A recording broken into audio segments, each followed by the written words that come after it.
You ask Tiger to solve. This deals with linear equations with one unknown.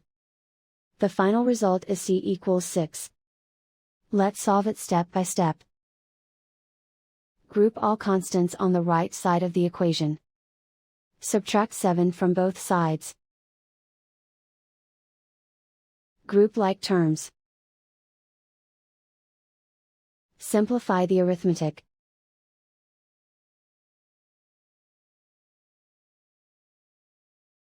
Isolate the c. Divide both sides by 2. Simplify the fraction.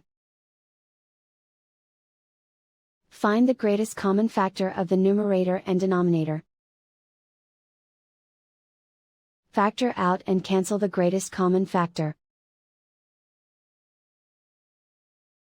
And so the final result is c equals 6.